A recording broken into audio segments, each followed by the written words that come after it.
Well, those of you who are watching this on replay, if you're jumping in right now live, thank you so much for joining me. My name is Alan C. Paul, and I am the host of God and Gigs, the God and Gigs Show.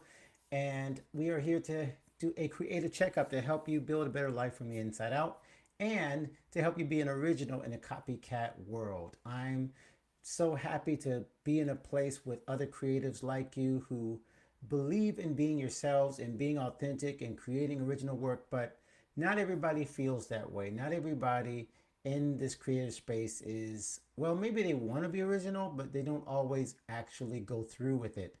There's so much repetition and imitation in our world. So I wanted to help you with some tips and some ideas and mindsets to help you to not be so tempted and be so inundated with this copycat mentality, this imitation mentality, when you want to be authentic to yourself and original to yourself. As you're watching this right now, go ahead and share and let people know that we're going live, that I haven't been live in a long time. I decided to go ahead and go live here, and let's go ahead and make sure that I can see the chat just in case any of you guys pop in today. If you don't, that's okay. Like I said, I know that this is a random. I just decided to jump on.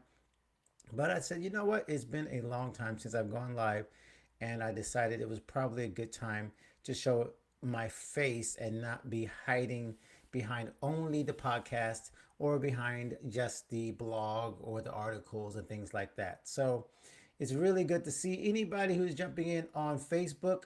Go ahead and share, and also go ahead and chat. Let me know that you're watching. I know I cannot see everybody's chat. Let's see if I can kind of glance here and make sure maybe I can see. I'm kind of doing a meta thing where I'm watching myself in Facebook to see if I can see any of the comments and stuff. And if you do comment, it should pop up over on the screen here. But I'll wait and give you guys some time to jump in. So, but I want to get right into the comments and the discussion. And then if you have something to share, go ahead and share it, and I'll make sure to check the chat out to see if we can share with each other. By the way, if you're watching this on the creative community, I won't be able to see your name. So can you just say, hey, this is blank. Give me your name when you chat. And that way I'll know it's you, and I'll know that you're coming in from the creative community. If you're watching on YouTube, I should be able to see your name when you chat, and I'll be able to at least address you and know who you are. So first things first, let me kind of tell you where this is coming from. This whole discussion is coming from two things. One is a post I made on Instagram with a really, really cool quote that got a lot of attention. And I wish I could remember even who said the quote right now, but I can't remember the originator of the quote. You have to check out the Instagram to see it. But it said, it is better to fail in originality than succeed at imitation.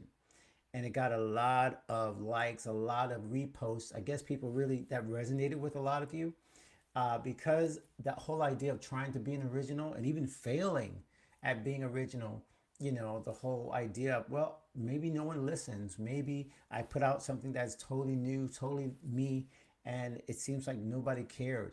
But it's better to fail at that than to succeed at being exactly a copycat of someone else. And if you agree with that, just put a yes. That agrees with you, that resonates with you, put a yes. Yep, I believe that. Give me an amen, anything you want in the comments, so I know that you're tracking with me if you're watching this even later, so I can kind of see that this is what you wanted to hear and what this kind of helped you to feel. Because I can assure you, there are times when I'm playing, when I'm performing, that it does feel like, it'd be easier just to do what everybody else is doing. It'd be easier to be just to grab the latest trend, to play the same chords, to sing the same songs, to just follow success. They say success leaves clues. And this is one of the weird things about being a creative, is that we are told to kind of, figure out things and imitate in order to learn. But then as soon as we learn something, people say, be an original. Don't use what you just learned. Don't be exactly what you just found out. Don't use the exact same run you just learned. So you, at one stage, you have to be an imitator to even learn and become a creative. And then the next stage, people tell you don't be an imitator at all. And then where is the what is the balance between those two things? I see a yep right here, and I can't see whether the name is. Let me see if I can pop in. And now I can grab the name of the people who are jumping in. But yeah, just if you're posting, just say, hey, this is blank. Because like I said, I know I can't see the names. Let me put that out so you guys can see what's popping in here. There we go. Wait. There. There it is. Okay, so I just wanted to make sure you could kind of see that you guys do. I do see you, and I do know that you are commenting. I just don't know sometimes your name, so I don't want to leave that out. Um, so whenever you are able to say something, oh, there it is, Jermaine. Good to see you, brother, on Facebook. Awesome. All right, so Jermaine and I are cooking up some stuff. If you guys have not checked out Jermaine, do you remember? I don't remember your what number. I want to say 87, episode 87 that Jermaine was interviewed on. You guys have to check out all of Jermaine Morgan's materials. We're cooking up some stuff. Can't tell you anything yet, but be on the lookout for all his materials. In the meantime, he has amazing live streams going on all the time on his YouTube page, and a great book called 10 Ways to Success for the Musician. So thank you so much for that ringing endorsement, sir. Just having you on the call is amazing. Makes me feel so much joy and encouragement that we are working together to help creatives, and that really means a lot to me, sir. So yeah, that's really where I am kind of landing right now. I'm realizing that a lot of the things I'm trying to do, I am borrowing and imitating um, ideas and thoughts and even creative things from other people. It's part of the process. Imitation is part of how we learn, and it's part of how we develop our style. The question is, when do you cut that off? This came from actually, and then the second part that made me think about this topic was a rant that T-Pain, super producer and the king of auto tune, even though the man can sing. If you haven't seen his tiny desk, he's got the biggest tiny desk ever, and it's because he got on there and he sang without the auto tune. People were like, "Oh my gosh, this man can sing." Yes, he can, but he also knew auto tune was going to be his ticket, his style, and then of course it became completely, imitated by almost everybody, creating that same kind of sound that T-Pain kind of, grabbed from Roger and Zapp and then made it his own. So you can see again, he was an imitator in the sense of using that technology, but now a T-Pain song. If you hear anything auto-tune, you assume it's T-Pain because he took that and he moved on to a next level of that. So what I want to kind of bounce off of is his rant. I can't do the entire rant. I think I played a tiny piece of it in the podcast because it's it's a little bit X-rated but R-rated. But you know what? He was passionate about that thing, and he was just yelling, "Do something else."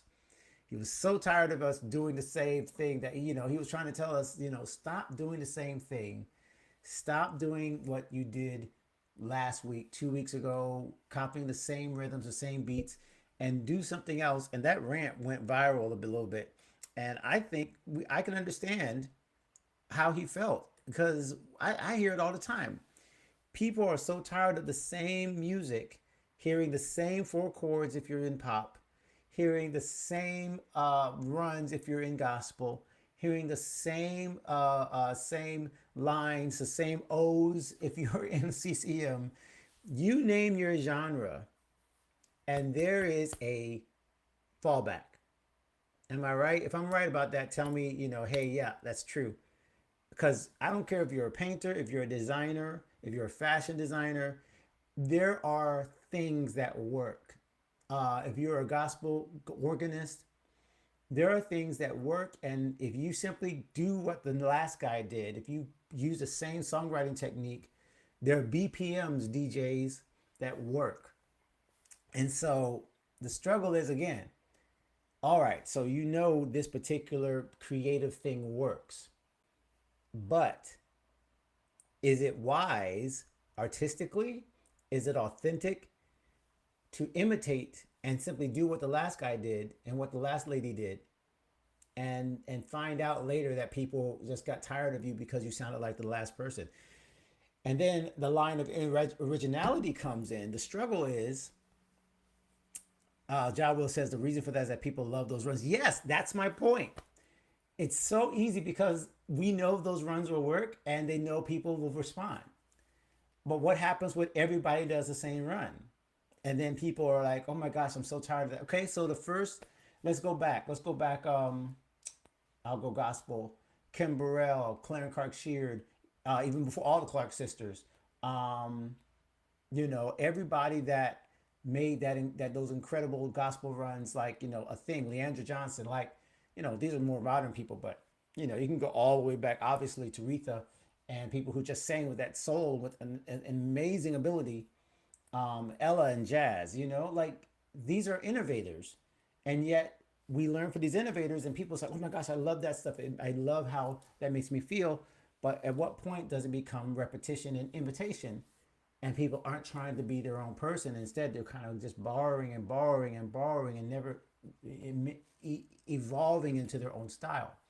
By the way, everybody, this topic is something I also talked about in the latest podcast I just released yesterday, episode 125. So I'm riffing a little bit, talking about this live with you. But if you want to hear my breakdown of those topics from innovation, imitation, and something that I borrowed, imitated, and borrowed from Kevin Bond, his 7 steps of development, which I broke down in the podcast, go to episode 125, godandgigs.com/125. And let me put that in so you guys can see it. That's where I broke that down. I'm not going to try to break it down here because I want this to be more of a discussion versus just me, repeating. And I can't really break it down the same way I did on the podcast anyway. But that's if you want to go check that out, God and Gigs/125. And of course, if you're following the God and Gigs show, subscribe to it, following it. That way you can get it there. So yeah, Ja, I agree. People love the runs.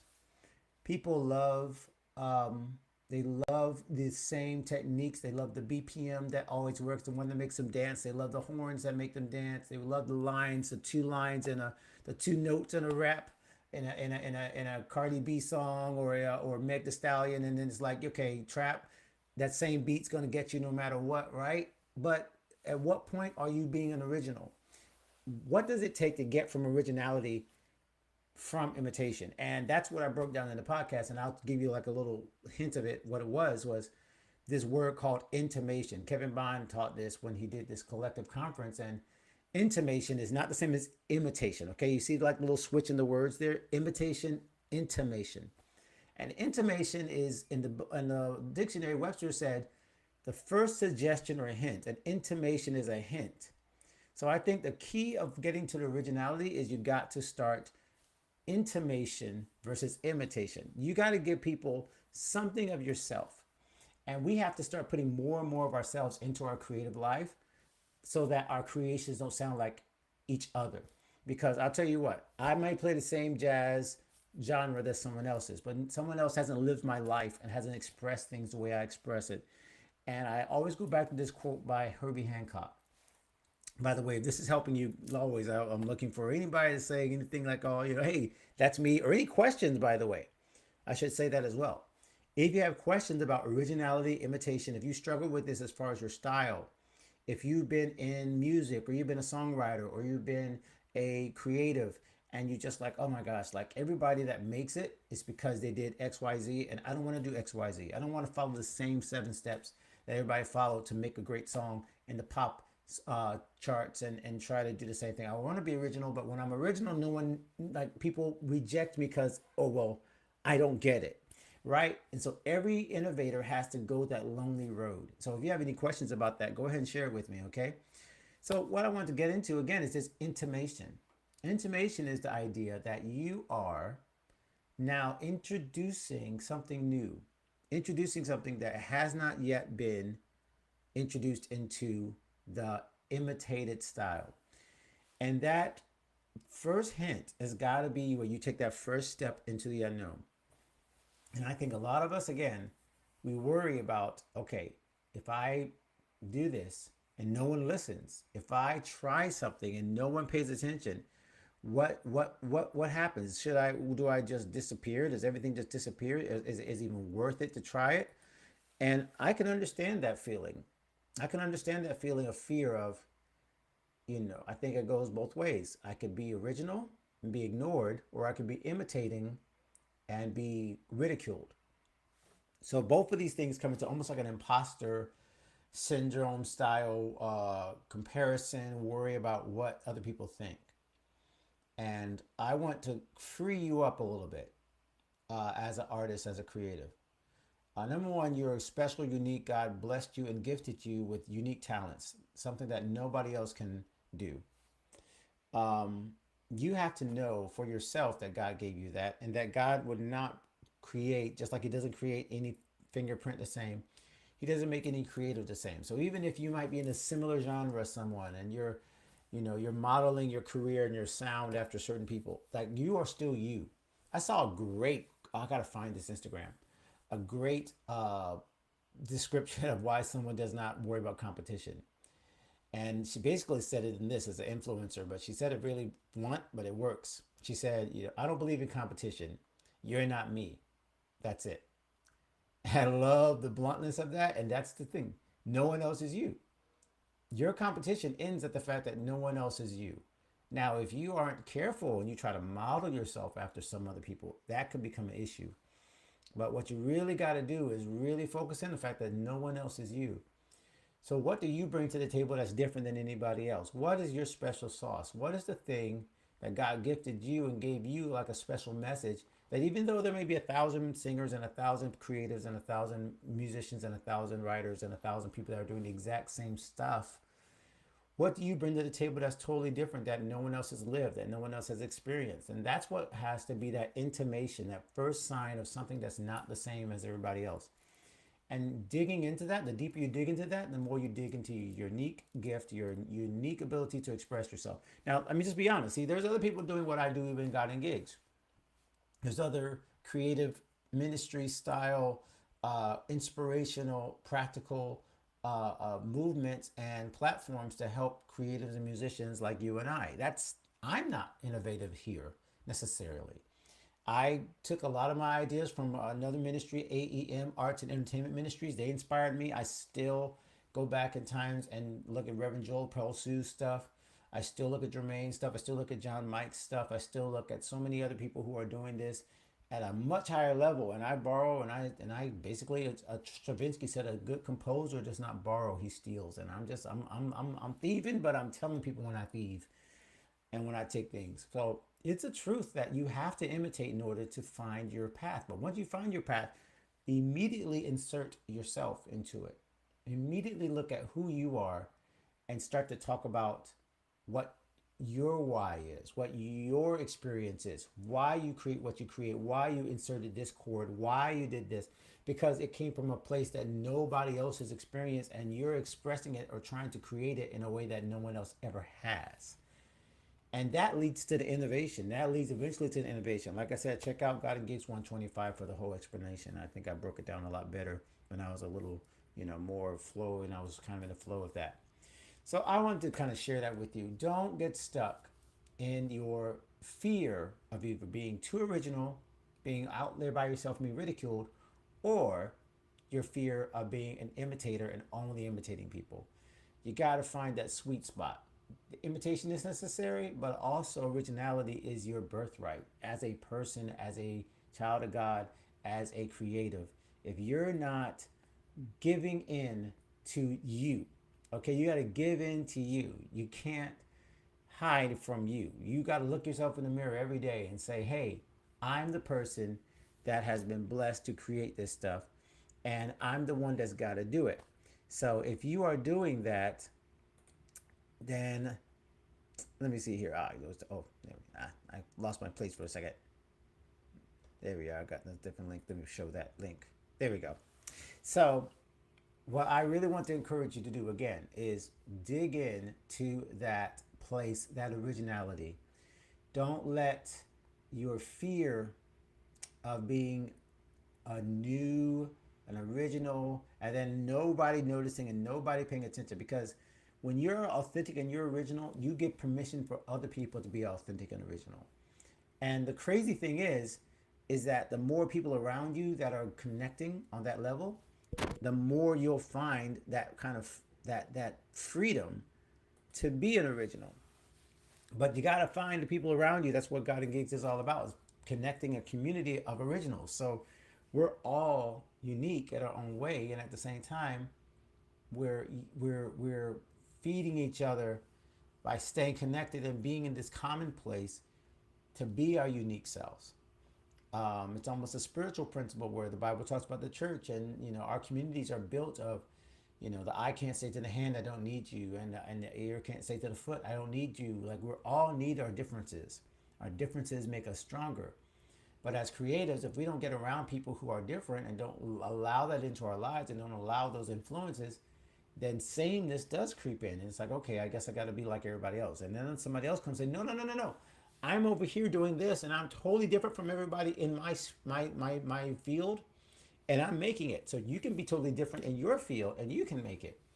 And I really want to encourage you. That's what makes it more palatable. When you know you're in a community of people who are not the same, when you're in a community of creators who are kind of helping each other to grow and helping each other to see their uniqueness and embrace their uniqueness and not feel like they have to fall into the sameness, that's what gives you that kind of boost and that ability to stick with it when you feel like no one gets it, when no one gets you, especially in the creative space. So that is what I want to share with you today. And by the way, speaking of people that want to join in a community, make sure if you have not yet checked out God and Gigs 360, which is our community for highly motivated creatives who want to get out of their own way and build a better creative life, get completely creatively confident.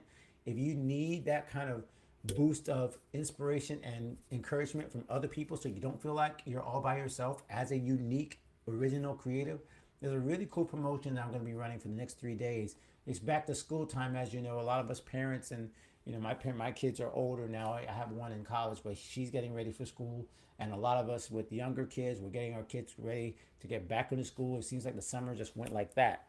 And so we're running a promotion right now that's going to allow our God and Gigs 360 members to jump into, well, not our members, prospective members. You can join God and Gigs 360 for half off. Actually, it's more than half off. I put half as kind of like just an easy number, but it's actually like 55, almost 60% off of our annual price, which means if you join 360 now, which again is a platform, it's a place where you get together with other creators. We have member calls, we have courses, we have trainings, everything we talk about in God and Gigs to the higher level, more personable. You get personal time with me. We get more personal time with each other. And so it's even better than the free community. It's even better than what you can get just off the podcast. We put it all in, we curate it, and we concentrate it so that you get the maximum benefit out of your creative career and really grow into your unique place. That's really the goal of God and Gigs 360, where you are catered to and you feel now that instant momentum of moving forward with your creative career, and you have answers for any question you have instantly from the community. It's just a great place. And this back to school promotion is 50% off our annual plan. So if you go to godandgigs.com/back to school, let me make sure to put that in. godandgigs.com/back to school. Check that out and you'll see all the information you need. And this is going to be a, not a long-term thing. I think we'll probably be done by Monday. So please go check that out. godandgigs.com/back to school. And you'll see our annual promotion to get into God and Gigs. That means all the courses that I am going to be launching will be free for you. They're included in the membership, as well as our bi-weekly member calls, as well as free access to all of our books and materials are all going to be available to you once you join God and Gigs 360. It really, again, gives you the entire menu of our resources all in one place with the community and the support and the accountability and the training that you need. Okay, I like to say ACTS, right? Accountability, community, training, and support. But the why of it all is because you want people around you that have your voice, and it gives you a place that you feel connected and a space that you can ask any question, that you can feel completely confident to go for what God has for you. That's what I want for you. That's why I do it. And if you are desiring that, I want that place to be available for you, because it was done wonders for me, and I know it can do wonders for you. So godandgigs.com/back to school, more than 50% off the annual plan. I want you to check that out, okay? So thank you so much for joining our creative checkup today. Once again, if you want to check out anything else about God and Gigs, go to godandgigs.com. All of our materials are there. And go check out the podcast, The God and Gigs Show, episode 125. We dug into this topic, but I wanted you to see my face and to kind of just get a feel of what we're talking about at God and Gigs and how we can help you to live a better creative life from the inside out. Okay? God bless you guys. Thank you so much for watching. Jermaine, thank you guys for checking in. And everybody else watching on the replay, thanks for checking in as well. Okay? God bless you guys.